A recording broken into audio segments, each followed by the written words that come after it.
Je m'interroge ce jour sur la question de l'abandon du projet de décongestion des eaux du port de Douala, notamment l'enlèvement de 84 épaves de navires, 2 ans après son implémentation au Cameroun. Depuis plus d'une trentaine d'années, les épaves ont toujours constitué un obstacle majeur à l'attractivité et à la compétitivité du port de Douala. La majorité des bateaux, après estimation, dont les restes ont été abandonnés au port de Douala, ont plus de 50 ans et sont susceptibles de contenir de l'amiante, un produit qui devient toxique sur la durée et est source de pollution de l'eau. Il s'agit notamment de caboteurs, de chalutiers, de remorqueurs et de vedettes abandonnés par des promoteurs tombés en faillite, en panne ou ayant atteint leur limite de fonctionnalité.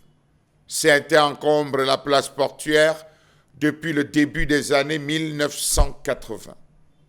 Le ministre des Transports, Jean-Ernest Ngalé-Bibé, a lancé le 4 juin 2018 à Douala, la métropole économique, une opération d'enlèvement des épaves qui encombraient la place portuaire de Douala.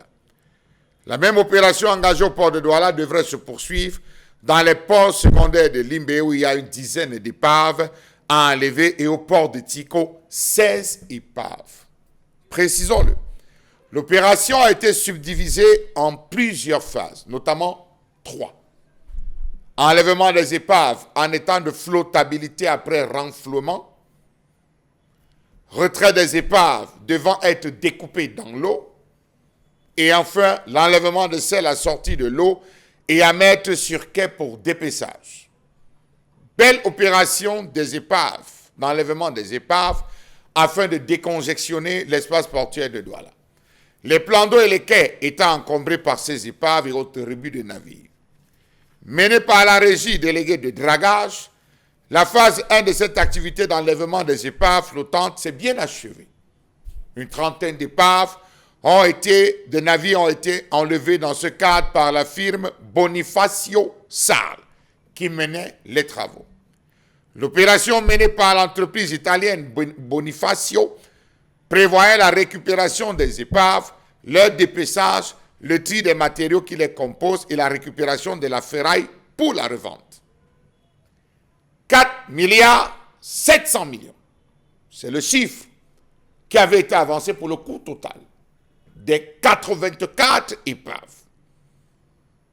À ce jour, on apprend des autorités portuaires que non seulement il faut de l'argent, 10 milliards, c'est-à-dire que les 34 premiers qu'on dit avoir enlevés ont coûté 4 milliards 7. Pour enlever les 50 restants, il faut 10 milliards. Calcul simple. 34, 4 milliards 7. 50, 10 milliards. Bon, passons. Pour quel autre financement?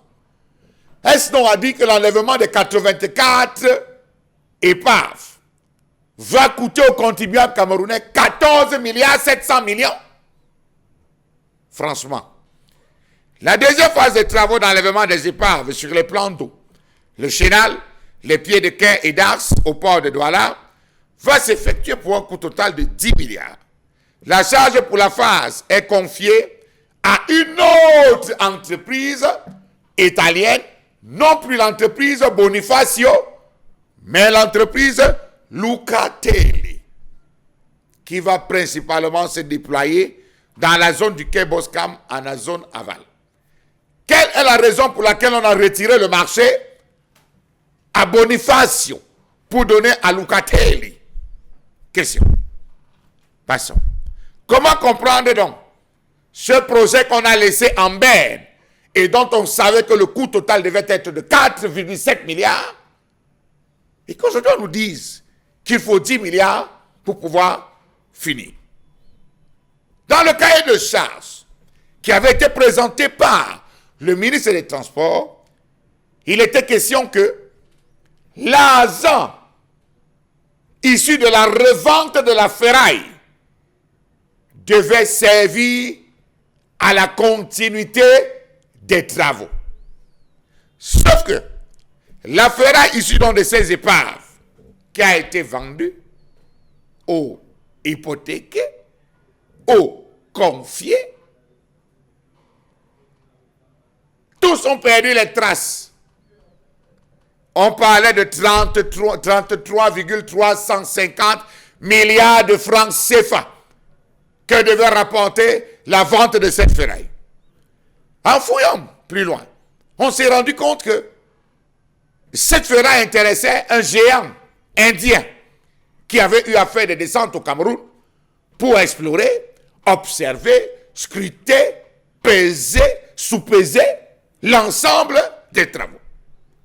Alors, le drame dans l'histoire, c'est qu'en menant les enquêtes, on s'est rendu compte que lorsque l'épave est posée à quai, il va du ressort exceptionnel du ministre des Transports qui préside une commission ad hoc de pouvoir vendre ces épaves sous forme de ferraille. Je reprends. Lorsque l'épave est posée à quai, il va du ressort du ministre des Transports qui préside une commission ad hoc de pouvoir vendre ces épaves sous forme de ferraille. Est-ce que donc, calmement, ces épaves ont été vendues? On parle de 34 épaves qui ont été retirées. Est-ce que ces épaves ont été vendues? Sont-elles encore à quai? Pourquoi débourser donc vouloir débourser 10 milliards de francs supplémentaires alors qu'on sait que la vente de cette ferraille pourra aider à la continuité du travail? Je peux être bête, mais je suis indigne.